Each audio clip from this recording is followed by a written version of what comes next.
Assalamualaikum warahmatullahi wabarakatuh. Halo, selamat pagi, siang, sore, dan malam. Jadi pada kesempatan hari ini saya akan mempresentasikan tugas seni budaya yang bertemakan genre pop. Jelas kalian pasti sangat tidak asing dengan lagu-lagu yang bergenre pop. Apalagi nih, di Indonesia musik bergenre pop itu sangat-sangat dinikmati oleh kalangan-kalangan kita. Aku yakin banget hampir semua dari kita pasti pernah dengar musik pop, entah di radio, Spotify, YouTube, atau bahkan di TikTok.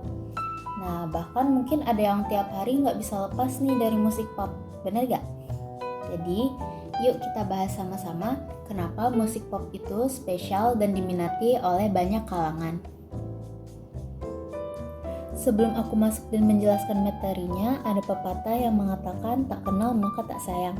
Jadi, halo semuanya, halo teman-teman. Perkenalkan, nama saya Queen Syarasha Arsyanti dari kelas 11-3. Boleh dipanggil Queen.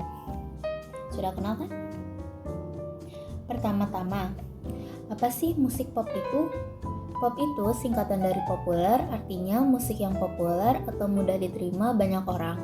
Musik pop biasanya punya ciri khas melodi yang enak didengar, gampang diingat, dan liriknya sederhana.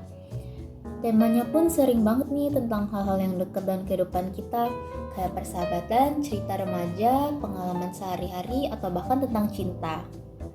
Intinya, musik pop itu memang dibuat untuk bisa dinikmati siapa saja, contohnya kayak kita. Yang kedua, aku akan membahas sejarah musik pop.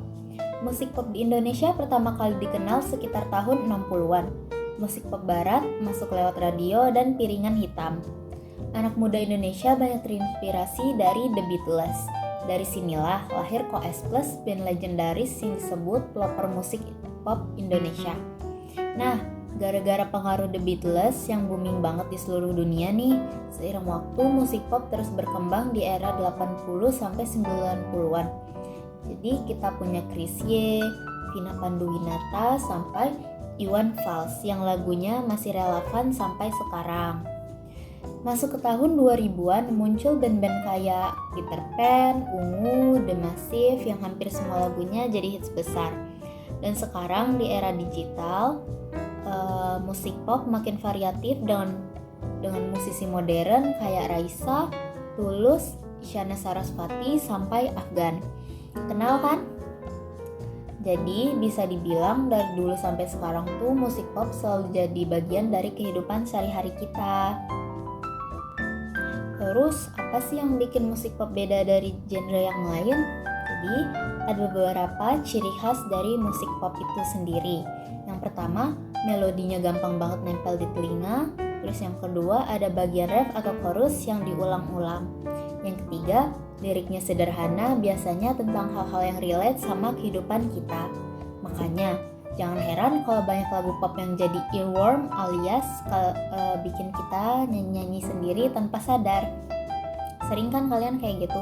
Nah, aku punya beberapa contoh nih artis-artis yang lagu-lagunya itu bergenre pop. Aku mulai dari yang internasional ya. Jadi aku punya contohnya yaitu Taylor Swift, Justin Bieber, Selena Gomez, Ariana Grande, dan Ed Sheeran. Aku juga ada nih dari yang nasional seperti Raisa, Tulus, Isyana Sarasvati, dan Afgan seperti apa yang udah aku jelasin tadi. Semua artis ini baik internasional maupun nasional menunjukkan kalau musik pop itu fleksibel banget, terus berkembang, dan selalu dekat dengan kehidupan kita. Jadi bisa kita simpulin kalau musik pop itu adalah genre yang selalu dekat dengan kehidupan kita. Mulai dari sejarah awalnya di barat, penyebarannya ke Indonesia lewat Koes Plus, perkembangannya di era 80 sampai 2000-an, sampai pop modern sekarang dengan artis-artis besar seperti Taylor Swift, Justin Bieber, Tulus, dan Raisa. Musik pop bukan hanya sekedar hiburan, tapi juga media untuk menyampaikan perasaan, menyatukan orang, bahkan memengaruhi budaya dan gaya hidup. Itulah kenapa musik pop tetap bertahan dan terus relevan hingga sekarang. Sekian presentasi saya untuk hari ini. Terima kasih untuk orang-orang hebat yang sabar karena sudah meluangkan waktunya untuk mendengarkan presentasi aku. Semoga dengan aku membuat presentasi ini akan bermanfaat dan menambah wawasan kita semua. Saya akhiri, mohon maaf jika ada salah kata. Wabillahi taufik wa hidayah. Wassalamualaikum warahmatullahi wabarakatuh. Dadah.